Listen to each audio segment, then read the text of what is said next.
I get extremely frustrated with time skips.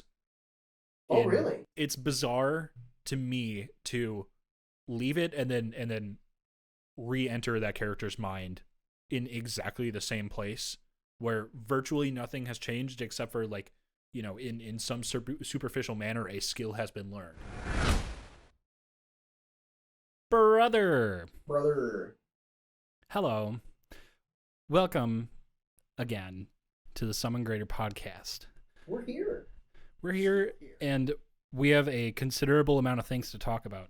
Oh my gosh. We are kind of pumped because the first episode went up just a few days ago as of the time of recording this. Yeah.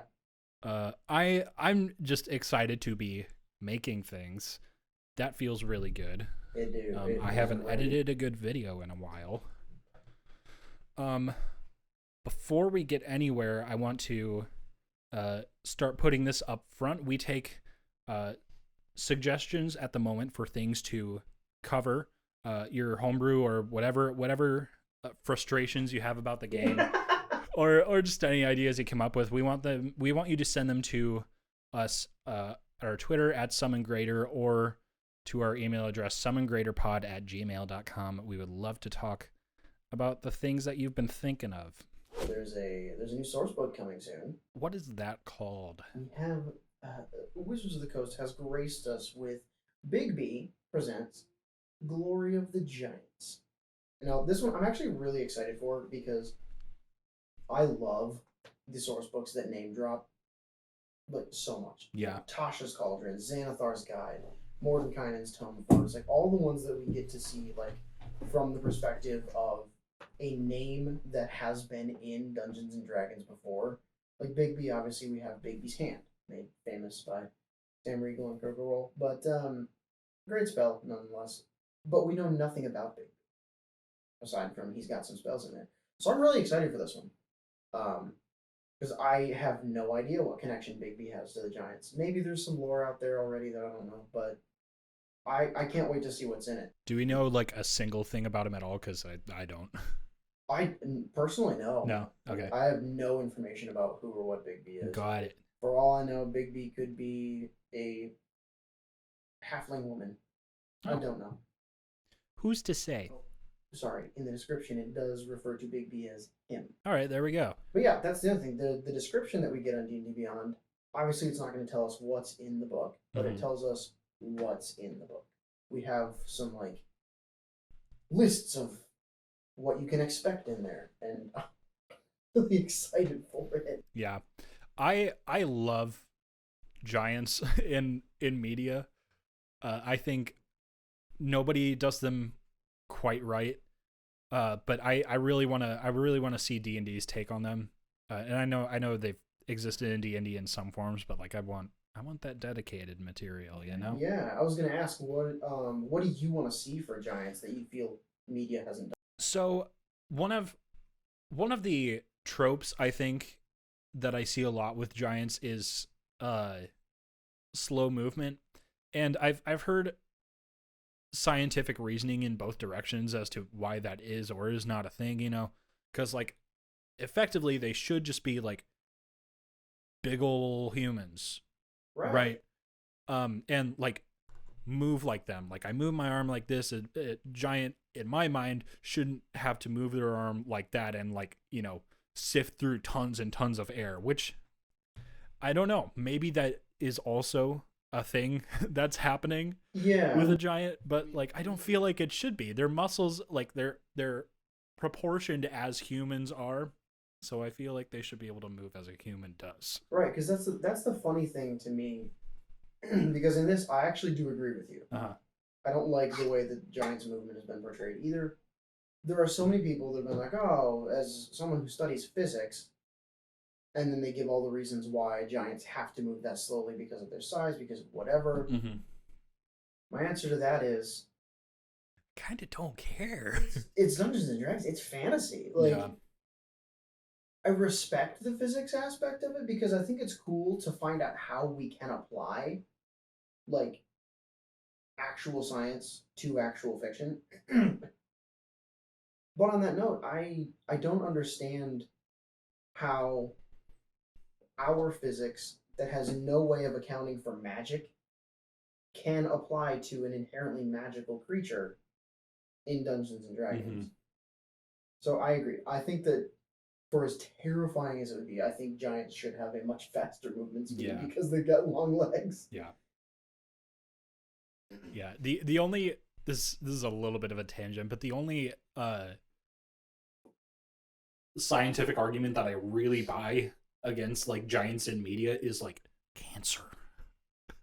You know, Cancer. cancer, because like the more cells you have, the more likely you are to get cancer.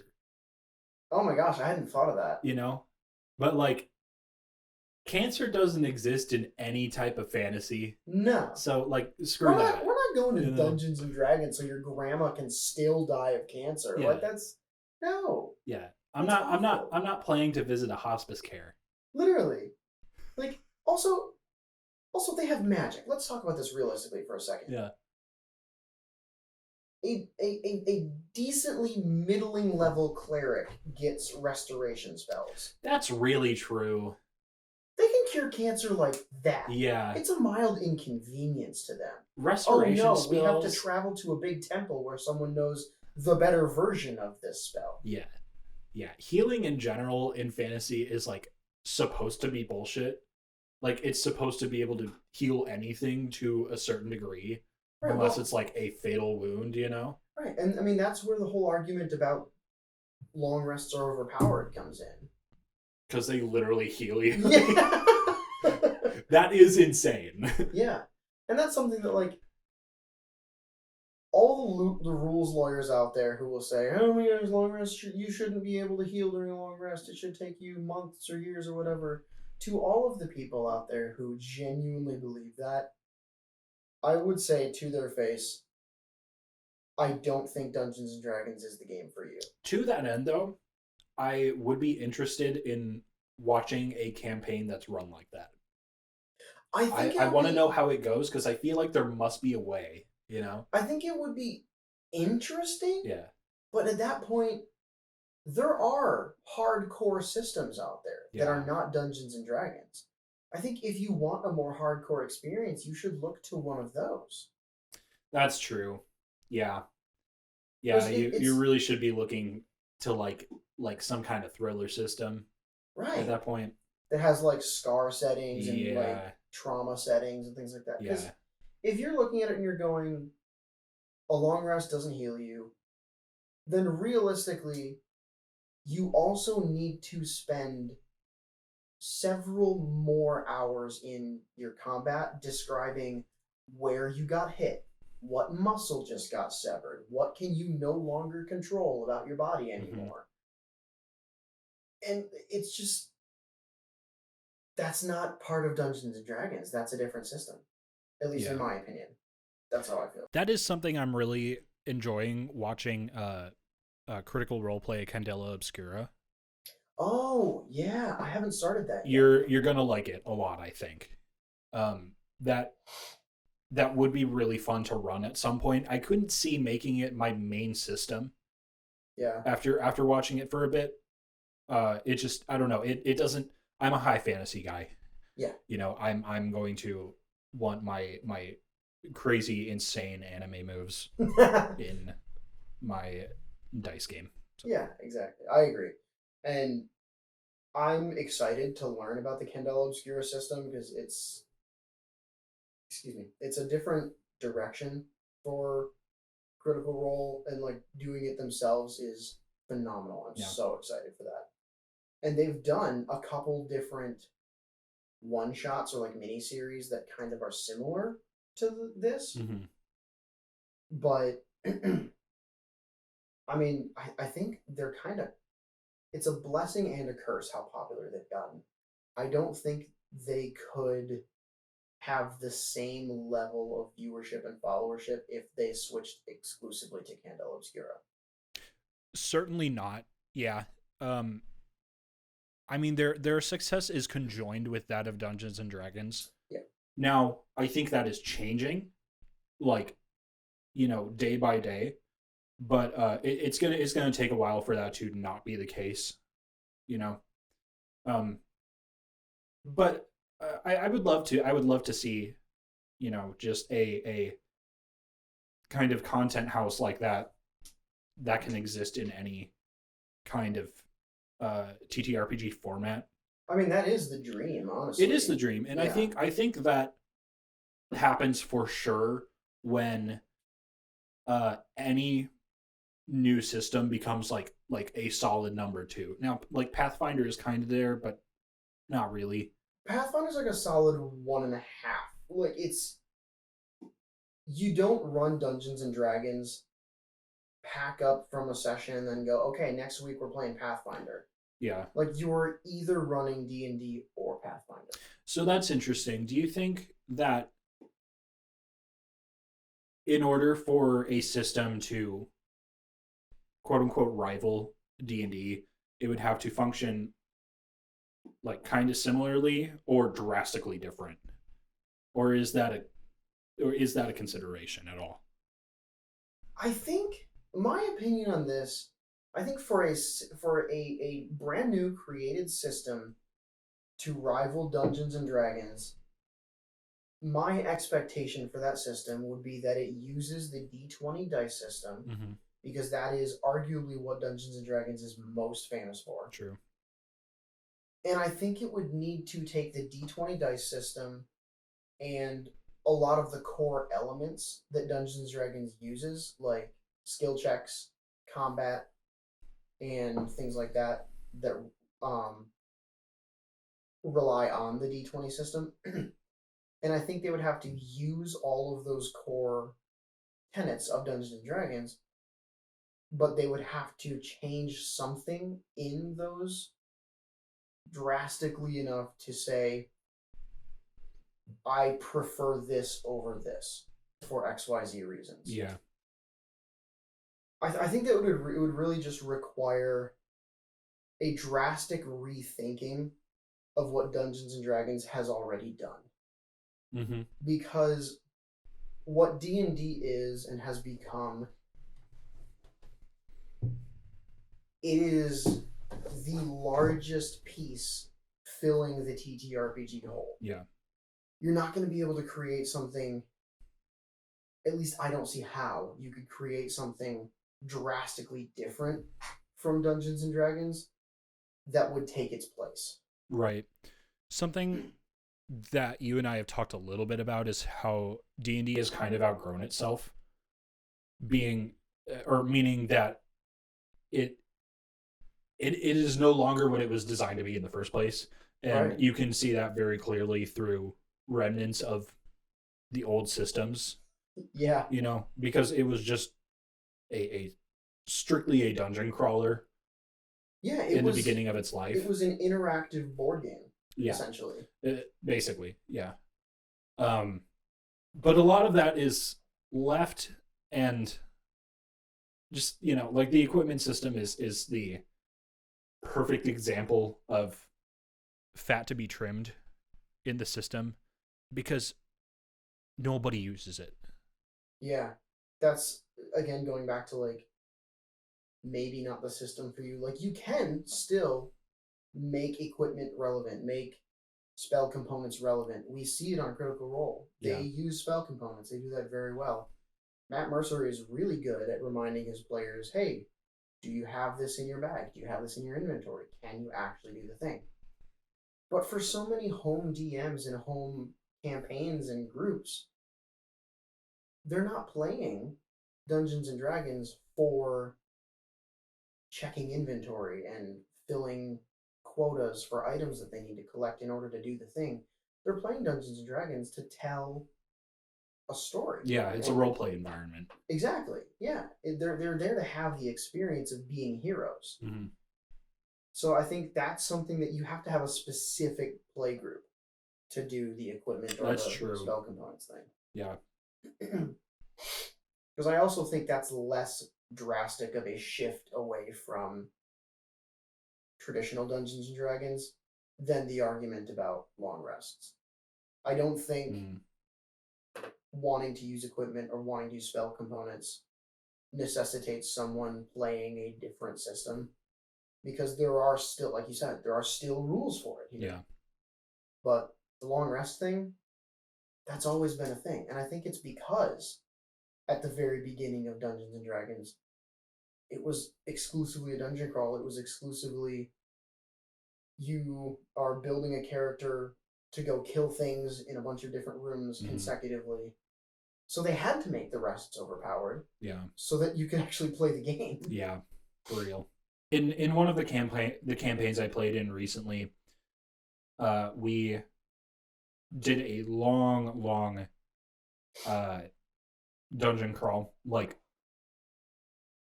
8 or 9 sessions, I think, of just one dungeon. Wow.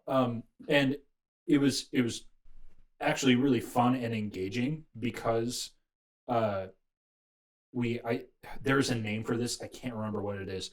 We had rests on like crack, basically. Like long rests were I think 4 hours in length. Oh, okay. And then short rests were something like 20 minutes. Okay. Yeah. So we were like, we had resources like a lot of the time. This was at like level 3, I think, what we were playing at. So like we kind of needed that for rooms and rooms and rooms of monsters. Right. It's like, you're gonna blow all your first level spells in 2 encounters, right? Yeah. In that kind of environment. But that made 12 to 15 encounters really interesting to like have our resources that constantly. And there's a part of that feels like you have HP all the time, but like at that level you kind of need it also. I don't know. I think it's a perfect example of what we were just talking about with like how the long rest system being overpowered is a remnant of the original part of the game. Yeah. Because it just popped into my head too. If you wanted to use or play a version of Dungeons and Dragons where long rests don't fully heal you, whatever, and it takes longer, you could actually do it in Dungeons and Dragons. But what you would have to do is you would have to drastically adjust the timing of your campaign. You would have to take months or even years in some locations recovering from one adventure. And so I guess if that's something that you want to do with your players, if you want to be able to say, okay, you guys went on this thing, little Joey got his arm blown off, so we're going to work on a prosthetic for that. That's going to take at least 3 weeks. What do you guys want to do? Yeah, for real. Like, if that's something that your characters are all about, like, I'm creating a new spell, I'm creating a new weapon, I want to work on this, that, or the other thing that would take weeks, months, years. Yeah. You could almost play that as one dungeon or one quest, one mission, one level. And then you have months/years of downtime in between them. So I guess kind of taking back what I said earlier, if you do want to do the more gritty realism, resting, healing, you just need to write into your campaign that between sessions is going to be a lot of downtime. Because, I mean, for our campaigns, we have a fairly consistent theme in our campaigns of the story is moving. Yeah. And so you are almost always looking toward the next story beat. You're looking for the next clue, the next thing. So it's a fairly standard rate of time passage in Dungeons and Dragons in our campaigns. So I think the long rest and short rest system that we have right now, we've adapted, we've built our campaigns around that. So I think it's just a matter of timing. And so like you were saying with the longer dungeon, cram it, we're going through this for several sessions, having the sped up rest system makes a lot of sense. And I think that's really smart. And it, like you said, it did help the engagement. Yeah. Yeah. A thought I had while you were talking about that, I get extremely frustrated with time skips Oh, in really? oh yeah, in my role playing games, like TTRPG and otherwise. Is this a spoiler? Not really. It's a huge part of the game. While playing Three Houses, I was just about to say that. I like that's a necessary time skip narratively, but I was acutely frustrated because like I wanted to see everything that happened in those 7 years. Right. You know? Right. Like that's annoying. Unless you're doing like an Ocarina of Time moment where like, oh, you've been conked out for 7 years. Because that's the thing. We're playing Dungeons and Dragons. The way you and I play it is because we are developing this character. Yeah. And so if you as the DM are telling me, okay, you're gonna play as your character, you have agency as this character in session. Session ends. All right. You're gonna come back to your character 6 months later. Yeah. Yeah. Like you just lost 6 months of developing that character. Exactly. And you don't know where they are in 6 months. It's hard to lose contact with that character for an extended period of time because like you're supposed to grow the character. Right. And so like it's bizarre to me to leave it and then re-enter that character's mind in exactly the same place where virtually nothing has changed except for like, you know, in some superficial manner a skill has been learned. Right. It's like, okay, how? Like, did I have a mentor that taught me that stuff? What did we talk about? Yeah, one thing that I have loved about Critical Role, and I actually just got to see it implemented into a home campaign literally last night. Mm-hmm. Playing in one of our campaigns, we leveled up the session before, and one of our players got a new feat. They started the session without that feat. We got about halfway into the session, and then the DM had one of their backstory important NPCs come in and teach them. Oh man. And like actually have like a, hey, you guys rest of the party, we're kind of doing downtime right now. Do you guys mind if I step out and work on some of my own stuff? And we all said, sure, we're doing our thing here. So they went and they stepped out and they had like a little training montage kind of thing. And there were skill checks involved and there was like a conversation, and it reminded me of you haven't watched the Mighty Nine campaign for Critical Role yet, but there is a scene with Beauregard, Marisha Ray's character, where she stumbles across her mentor somewhere, and they did the exact same thing. Matt had it so that they had leveled up. Marisha had chosen a feat for Beauregard, and in order to actually unlock that feat in game, she met with her mentor, and her mentor gave her a big training session and then said, all right, you're getting stronger. Go on. And that was when she got access to that feat. Same thing happened in our home campaign. And I literally was just like, yes. Man, I like that a lot. That's so sick. I really want to play in one of Bailey's campaigns. Yeah. I want to experience that. She does a great job. I believe it. It sounds like it from like everything I've heard about the one you guys have. Oh yeah. And I mean, it is a theme throughout all of the people in our group who DM in one way or another, but again, just to brag on Bailey, she does such a phenomenal job of keeping up with players and saying, are you getting to do the things you want to do? Are you getting to acquire the items you want to acquire? Are you building toward your vision of the end goal for your character? Is there any way I can help you do that? She will never just give you things, but she will always make it a little easier to find something that's helpful, or a little easier to do the things you want to do. She's so good at like just widening the road just enough for you to be like, oh, there was a thing over there and I missed it and I couldn't quite get to it. Yeah. And she'll be like, okay, next time that happens, I'm just gonna open it up a little bit and give you the chance to just reach out and grab it. Huh. It's so cool, and it's made building my character for that campaign so much fun. Neat. Dang, that's cool.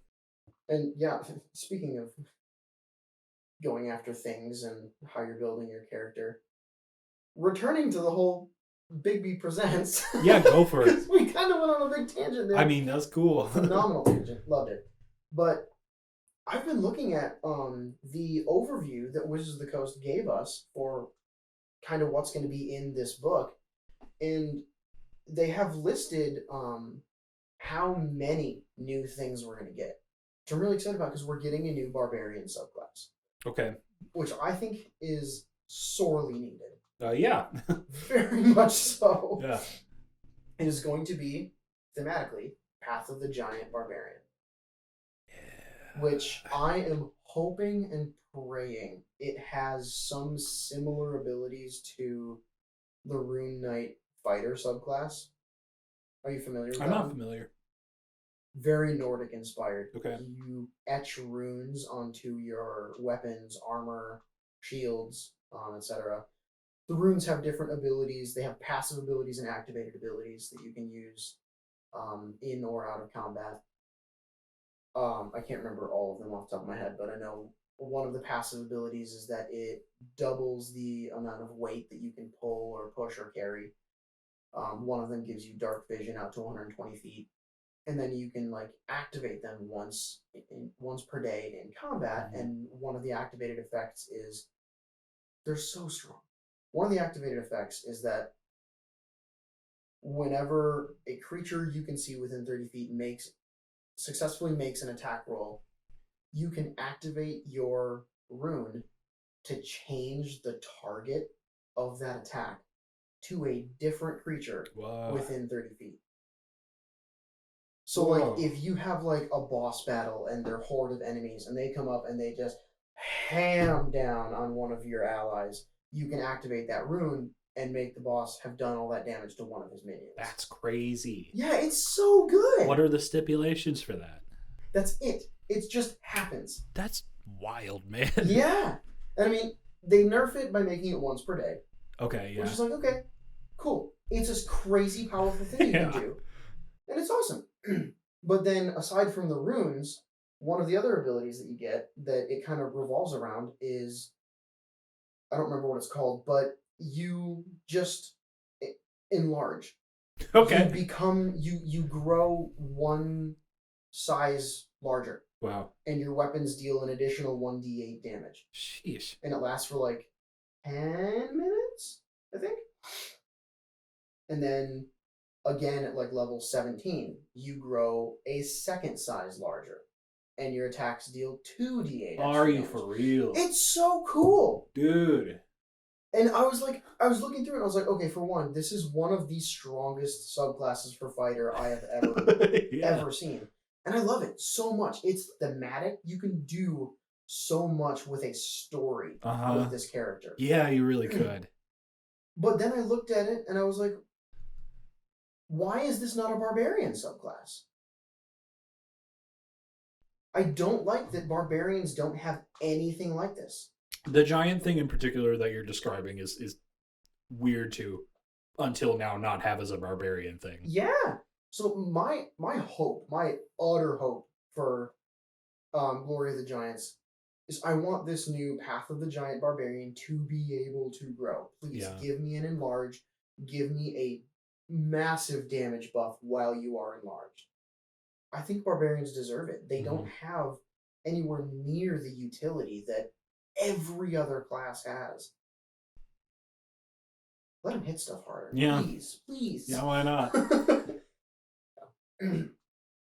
But yeah, and then on top of the subclass, there's 2 new backgrounds, 8 new feats, which feats are really important. Yep.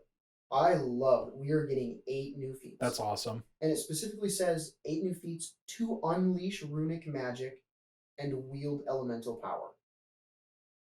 So I think Rune Knight is going to benefit heavily from this new book. Wild. As well as hoping and praying that Path of the Giant Barbarian kind of leans into the same thing. Yeah. What source book did we get Rune Knight in?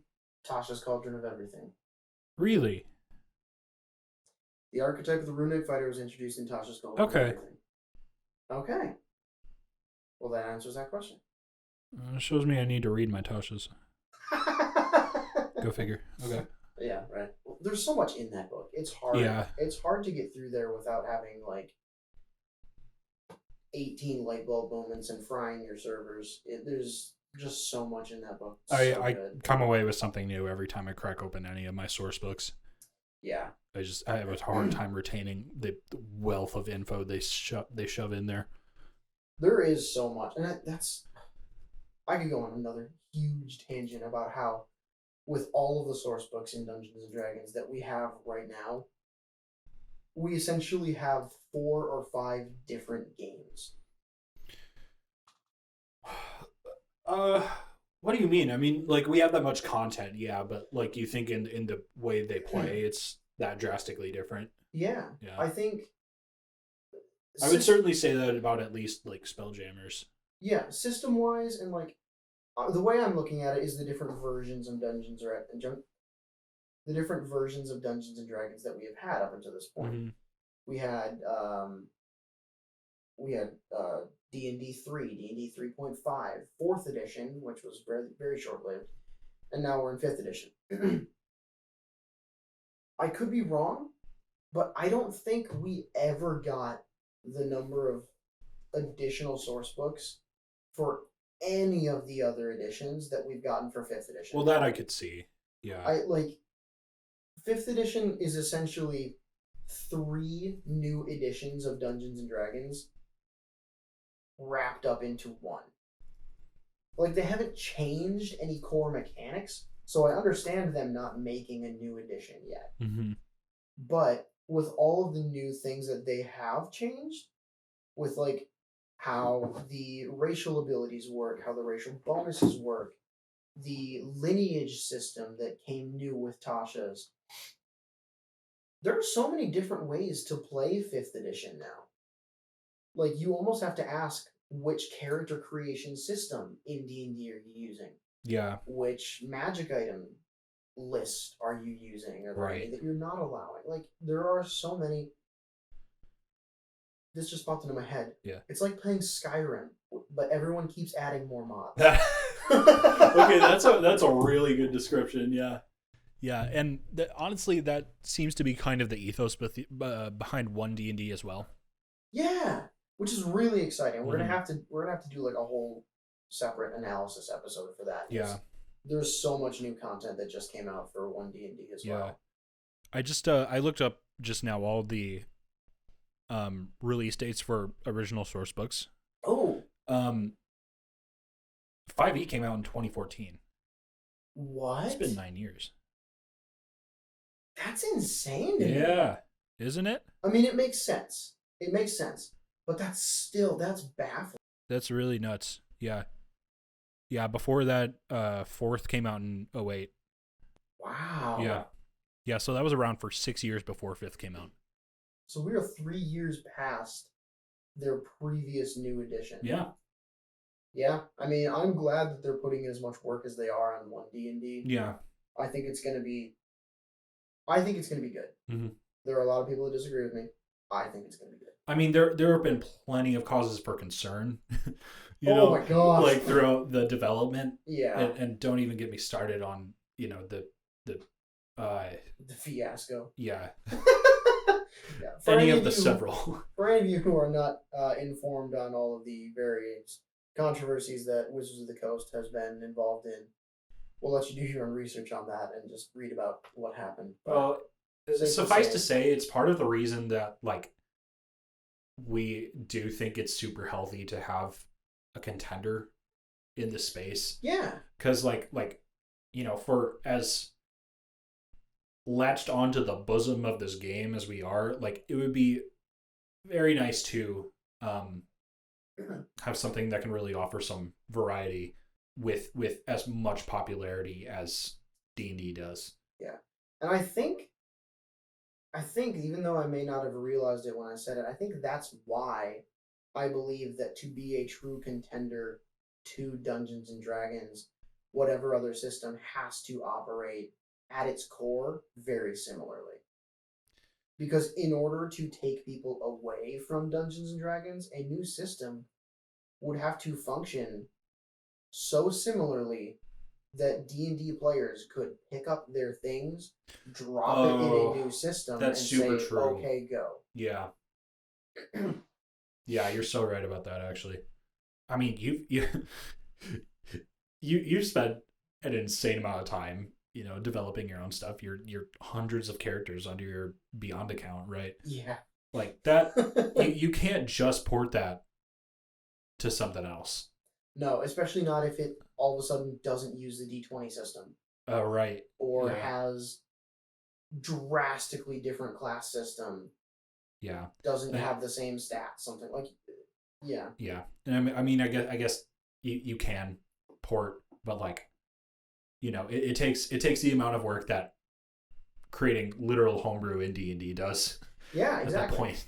And if we were to take, like, the way I look at it is if I were to take one of my Dungeons and Dragons characters and put it into Candela Obscura, That doesn't work. no. And, like, theoretically, yeah, I could figure out a way to make a character in Candela Obscura that is similar enough to my D&D character. Yeah. But it's harder than just creating a new character. Yeah.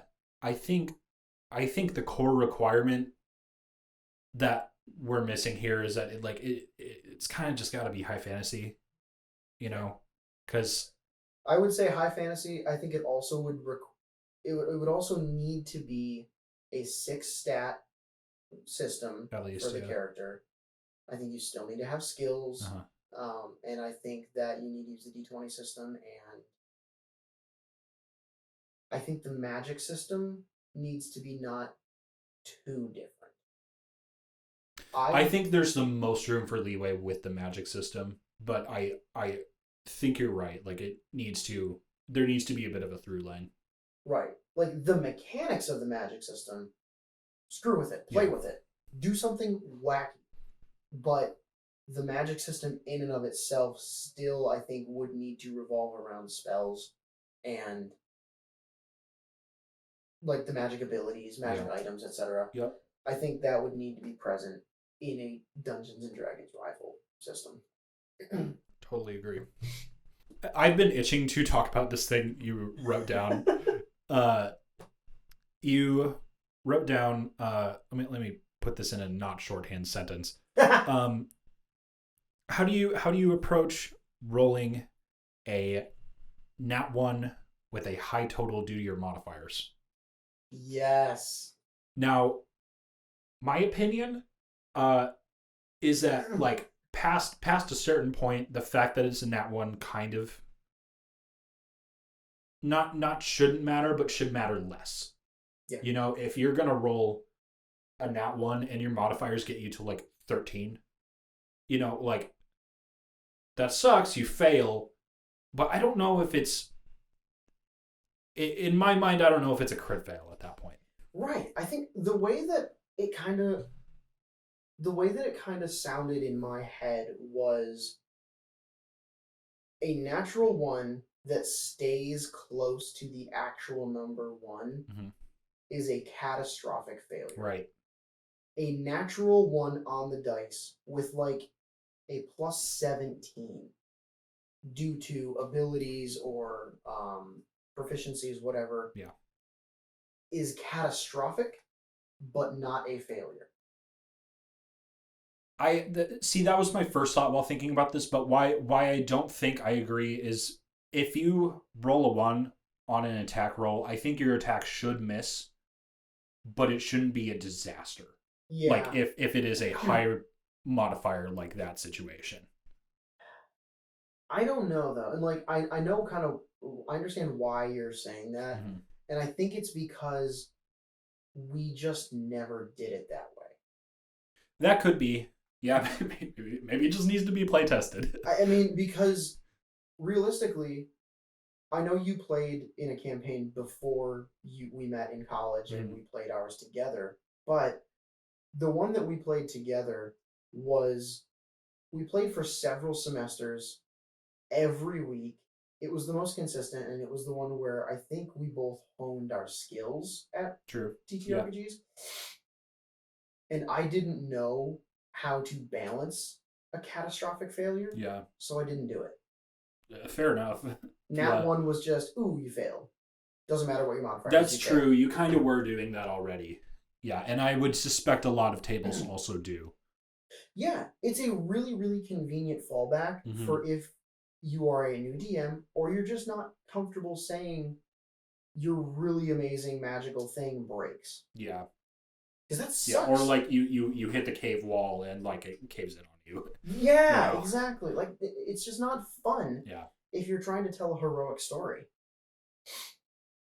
But yeah, so I mean, I think there is room for the catastrophic failure to be a thing, and for a nat 1 on the die, but an 18 total to be a success, but with some aspect of catastrophe in the success. Yeah. And I think the same thing goes for a nat 20 with a low total. Like when difficulty checks are set for certain tasks, or like an armor class for an enemy is crazy high, if one of your character rolls a nat 20 and the total is only 22 because they only have a +2 to the thing, and the DC was 25, I would say it still succeeds, but it's not you learn everything there is to learn about this thing. Or maybe it's not a crit. Maybe a nat 20 just means you shouldn't have been able to hit the thing, but you did. Yeah. It remains one of those things that you can't legislate in the rules. Yeah. And that kind of just needs to be up to DM discretion. And honestly, that's something I run into a lot when making homebrew, is like designing something that starts to kind of bump into like, is this within DM discretion? And that's often where I look at creations in the source books and say that's pretty good. Yeah. Because like, for all of its flaws, I think D&D does a really good job of letting the DM kind of have their way with a lot of things. Yeah. And I think there are a lot more things too that deserve to be looked at under the same microscope as the nat 1, nat 20 interpretation. Like a couple things that some of our listeners brought to our attention and pointed out to us were opportunity attacks. Heck yeah. Some people don't do opportunity attacks in combat because it slows things down. Yep. And that's very valid. Because for people that aren't into the specifics and the long-lasting mechanics of combat, and they're there for the story, they're there for the heroic moments, you gotta shorten the combat somehow, because otherwise they're gonna lose interest. Yeah. And so I think, I love opportunity attacks because you know this, I'm a min-maxer. I'm a power gamer. Totally. When I build my characters to do 2 or 3 things freakishly well. And most of the time, combat is one of those 2 or 3 things, because that's one of my favorite parts of D&D is the numbers. And so I love figuring out how to do the most damage, how to tank the most damage, all that stuff. I like opportunity attacks. Yeah. It allows me to do crazy, stupid things with combinations of feats and weapons and stuff. Like, another thing that a listener brought up on its own, but actually pairs with this really well, the Sentinel feat. It is one of the most commonly used feats for opportunity attacks, because if you hit with an opportunity attack, if you hit a creature while using the Sentinel feat, their speed for the rest of the turn is 0. Yeah. So like when it's your turn and you're attacking them, you hit them, their speed's 0. Okay, unless they had like a weird ability that let them move on someone else's turn, not going to affect anything. Right. The Sentinel Feat was made for opportunity attacks. Yeah. That's really true. I haven't really thought of Sentinel as like a foil. Because like, opportunity attacks are like it's kind of strong to be able to do that. So it makes sense that you should be able to have some kind of ability like that. Yeah, one of my favorite combinations with opportunity attacks and Sentinel, because before I get into that, one of the main things to remember with opportunity attacks is that naturally, without the Sentinel feat giving them the insane buff just on their own, an attack of opportunity doesn't do that much. It lets you get a little more damage in, but the other person still leaves your range. Yeah. And I think actually, this just popped into my head too. Opportunity attacks are actually very important from the other direction. Mm-hmm. Don't forget to give your enemies attacks of opportunity. Because when you're fighting something and you are trying to get away from it, if it's like actively killing you, Mm-hmm. it brings strategy in hardcore. If that enemy, if you try to run away, it can hit you in the back when you turn and run. It might change what you're going to do because if you're at really low hit points. And that's something that, once again, still slows down the combat. Mm-hmm. So if you're in a group that doesn't want to have the super hardcore strategy aspect of combat, maybe you don't do opportunity attacks and you can just let them get away. Yeah. Run away whenever they want. That's honestly my biggest frustration with opportunity attacks is like I want to be able to move. Yeah. Well, but that's the thing. In and of themselves, attack of opportunities don't affect your movement. You take the damage. They and you do can kind of leave. restrict it though. In a lot of those situations, like I'm not gonna move if I know I'm gonna probably take some damage. I see what you're saying. And I know there's a feat or two that counter attacks of opportunity. I kind of wish they were more. I wish they were a little more readily available because opportunity is strong and Sentinel is strong. I think this just popped into my head too. I think because when you were saying that you would more often than not choose not to move even if you could, because of an attack of opportunity threat. I think, in my opinion, one of the biggest reasonings for that is that we kind of get stuck in this weird middle ground of how long we want combat to last. Because I'm not saying you should make it like the entire session or multiple sessions long. What I'm saying is you either have to fully embrace strategy or fully abandon it. Yeah. Because I have had that exact same thought before as you. But I had that thought playing JRPGs. Oh. I don't want to heal. I want to just beat this thing's face in and move on to the next encounter. Yeah. And so I don't want to sit here and who do I need to buff next? Who do I need to whatever? I just want to kill. All right, move to the next thing. I think we can really hit that headspace in D&D sometimes too. Because when you said, yeah, but I don't want to take that damage in order to move, what first popped in my head was get better healers. And I know that's like so harsh, but like if you are that worried about taking extra damage, are your healers doing their job in that combat? Do you have healers in combat? Do you have health potions? Because my thinking is, if you need to get away because the thing is actively killing you, taking a little extra damage on the way out is a better bet than staying in its melee range so that it can attack you again on its next turn. Yeah. You know what is also made pretty important by these dynamics is just like support classes or support abilities in general. Casting haste on somebody is nuts. It is. I think, just because I hate opportunity attacks, I think haste should make you be able to avoid opportunity attacks. That would be really funny. No, haste shouldn't do that, but there should be, there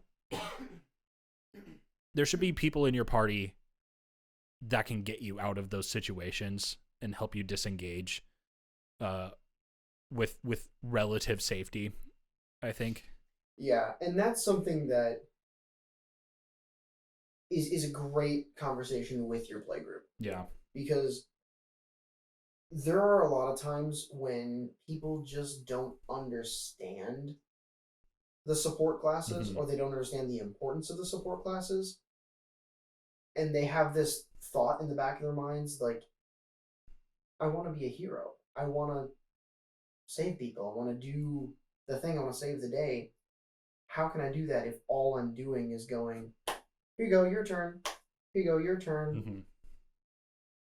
But that's something, because full transparency, I do that all the fucking time. Mm-hmm. It is so hard for me to choose a support class.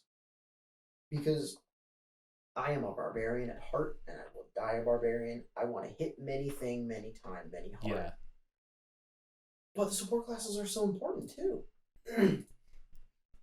And like, even in the campaigns when I have tried to play, or in the one shot, where I have tried to play like a bard, I find myself picking the subclass that lets me do the most damage. Yeah. As a bard. And I realize as I'm playing in like the third session of like a mini series, whatever, that I chose the DPS support build, and I'm like, ooh, I did it again. Yeah.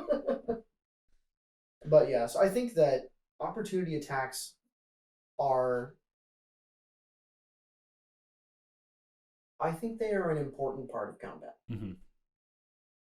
If you want your combats to be strategic. If you want your combats to be just another thing to check off the list on your road to hero-dom, you don't need it. And I think there are a lot of other things you can trim out of combat at that point too. Yeah. To make things move faster. Another thing, another listener sent in that you could also trim out of combat if you wanted. Flanking. These last couple things were submitted by my buddy Gavin, by the way. I want to give a shout out. Heck yeah. And RJ. And RJ. Love you guys. Yay. But yeah, when you are in combat and you are in the front and someone else is behind a monster, it usually gives you both advantage on your attacks against said creature. Which I love. Again, heavily strategic thing. Heavily strategic. What is this called? Flanking. Oh, flanking. I thought. Sorry, I lost it. I thought we were talking about something I actually have made for today. No. I'm like, how did you know? No, we're talking about flanking. Still on this. But yeah, you actually got to talk with Gavin a little more in depth on what his opinions on it were and how he kind of approaches it. Why don't you tell us a little bit about kind of how he does it? Yeah, so he says, for me, I don't allow flanking if the creature is 2 sizes larger than the party. And I also don't allow Sentinel to trigger when the enemy uses the disengage action. Oh. What do you think of that? So I'm piecing together right now what exactly that means for the Sentinel feat.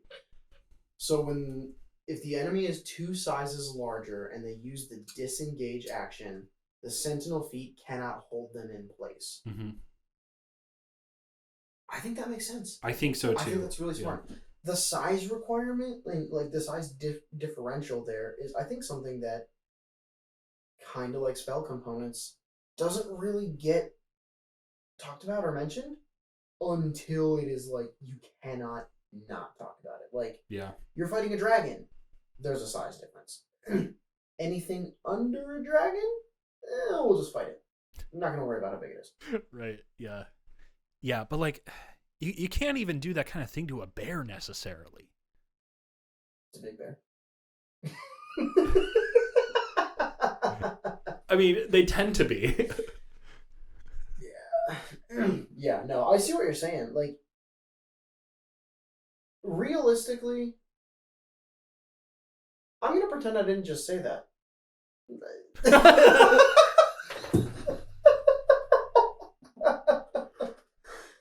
I already talked about this. We're not doing the realism thing. It's Dungeons and Dragons. Good lord. Oh, man. Yeah, on that note, screw it. You can flank a bear. You can flank bears. They're not that much bigger than you. It's Dungeons and Dragons. I can flank whatever I want. So I'm specifically talking about the sentinel feat. Oh, I see. Yeah. Like when a bear starts running away, are you really gonna stop it? No. Like that much of the time? I would almost Maybe. say that the sentinel feat should only apply to creatures your size or smaller. I kind of feel that way. Yeah. It makes it less OP. And that hurts me because I'm a power gamer. But it does make a lot of sense. Yeah. I'm trying to think of a good reason to not have it be that way. If you make it so that it can only affect creatures your size or smaller, it gives more incentive to use support on your attackers. The enlarge reduce spell is a great one. If you make your barbarian one size larger, now it can grapple the thing that you're fighting. Now it can use the sentinel feat against them. It unlocks a whole new range of maneuvers against something you normally wouldn't have had access against. Yeah. I think this would be a great addition. You know what I kind of think for sentinel against a larger creature. I think it should have to make a dexterity saving throw. At like, you know, if we're to give the ability to use sentinel against larger creatures at all, then I think that should be the most basic thing. Would you do a saving throw or a contested check? Huh. Because I'm almost leaning toward a contested check. That's a good call. Yeah. Yeah. If you're playing a barbarian and you have like a belt of giant strength, so your strength is like 27, 29, it would make sense that you can stop. That's true. Yeah. So I think a contested athletics check against their athletics or acrobatics. Yeah. I think it would make sense. I like that. Yeah. I would play that, actually. There you go, wizards. We fixed Sentinel for you. So you can hire us both anytime.